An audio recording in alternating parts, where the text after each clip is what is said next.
ওনারা বাংলা ভাষা তেমন বুঝে না। 3 কিলো অবস্থান থেকে এরা পায়ে হেঁটে স্কুলে আসে প্রত্যেক দিন। পাহাড়ের 3 কিলো সমান সমতলের 15 কিলো সমান।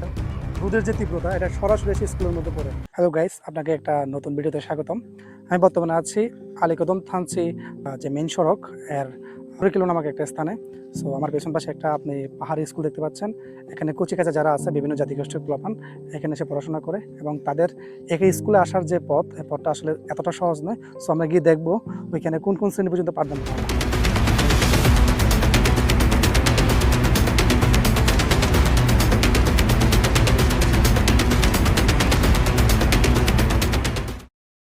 পার্বত্য টিভিতে সবাইকে স্বাগতম।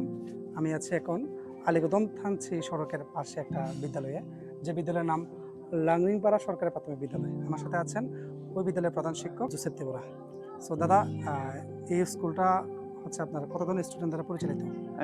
62 জন। এখানে কোন কোন জাতিগোষ্ঠীর আপনার এখানে আছে ত্রিপুরা আর মুরং। তো আপনাদের ওদের শিক্ষা দিতে গিয়ে আপনার কি কি সমস্যার সম্মুখীন হন? আমাদের এখানে প্রথমত সমস্যা হচ্ছে ভাষাগত সমস্যা। ওনারা বাংলা ভাষা তেমন বুঝে না। ভাষাগুলো শিখে ওই বোঝানোর প্রক্রিয়াতে আমরা প্রয়োগ করার চেষ্টা করি। তাদের অনেকে আমার টিচারগুলো অনেকে মুরং ভাষা পারে, যেমন আমি ত্রিপুরা। যখন তারা বাংলা ভাষা বোঝে না, আমি ত্রিপুরা ভাষাতে সেটা ব্যাখ্যা করে আমি তাদের ক্লিয়ার করার চেষ্টা করি। সো এখানে আসলে আলীকদম সদর থেকে এখানে আসতে ওনাদের আসলে খুবই বেগ পাইতে হয়। প্রায় 15-20 কিলোমিটার পথ পাড়ি দিয়ে আমাদের এখানে আসতে হয় এবং এটা এমন একটা জায়গার মধ্যে অবস্থান করতেছে, চারপাশে গাছপালা হইলেও এখানে রোদের যে তীব্রতা এটা সরাসরি এসে স্কুলের মধ্যে পড়ে। সো আমি আসলে এখানে 20 থেকে 30 মিনিট ধরে আছি, মানে এত বেশি গরম লাগতেছে এটা বলে বোঝানো যাবে না আর কি।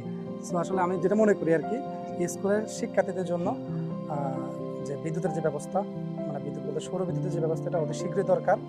কারণ বর্তমান এই যুগে আসার পরও যদি গরম নিয়ে ক্লাস করা আসলে খুবই কঠিন। আর যারা পাহাড়ে আসেন তারা অবশ্যই জানেন দিনের বেলায় পাহাড়ে কি পরিমাণ গরম থাকে। হয়তো বা সন্ধ্যার পরে গেলে ঠান্ডাটা লাগে আর কি, কিন্তু আপনারা থাকেন অফিস টাইম 10টা থেকে 4টা পর্যন্ত। আমি এখানে একটা কথা বলে রাখি, আমার স্টুডেন্টগুলা এই স্কুল থেকে 3 কিলো অবস্থান থেকে এরা পায়ে হেঁটে স্কুলে আসে প্রত্যেক দিন। আসলে এটা পাহাড়ি অঞ্চলে 3 কিলো পথ যাওয়া মানে এতটা সহজ বিষয় না। পাহাড়ের 3 কিলো সমান সমতলের 15 কিলো সমান, আরো বেশি হবে, কারণ এখানে আপস এন্ড ডাউন উঠতে হয়, হাই হিল উঠতে হয়। আবার এমন না যেটা রাস্তা করা আছে, এটা মনে হয় পাহাড়ি রাস্তা পাহাড়ি রাস্তা বেয়ে আসতে। যেমন আপনার 15 কিলো এরা এই রোডটা সুবিধা পেয়েছে, আর যারা ব্যাট সাইড করে এই যে মেথুপুর বেয়ে আসতে হয়, তারা উঁচা উপর নিচু উঁচা নিচু করে হেঁটে আসে। বিশেষ করে বর্ষাকালে ওদের যেন খুবই ট্রাবল হয়ে যায়, আসতে আপনার পিছিল হয়ে যায়, অনেক সময় পাহাড় ধসের আতঙ্ক থাকে। তারপরে কিন্তু ওরা সেই ঝুঁকিপূর্ণ রিস্ক নিয়ে কিন্তু এরা স্কুলে চলে আসে। শুধু একটা মধ্যে তাদের শিক্ষা অবদান। সো এটাই ছিল আমার এবং আমাদের পার্বত্য উপদেষ্টার কাছে অবশ্যই অনুরোধ, কোনো বাজেট থেকে থাকে, লাইক যতটুকু শুনলাম স্টারলিংক নিয়ে নাকি বাজেট আসলো, তো এসব স্কুলে আগে নজরদারি করার জন্য আমাদের অনুরোধ রইল। সো এই বলে তাদেরকে ধন্যবাদ জানিয়ে এবং স্কুলের প্রতিটা টিচারকে সম্মান জানিয়ে আমাদের আজকের ছোট্ট ভিডিও এখানে শেষ করলাম। আপনাকে ধন্যবাদ।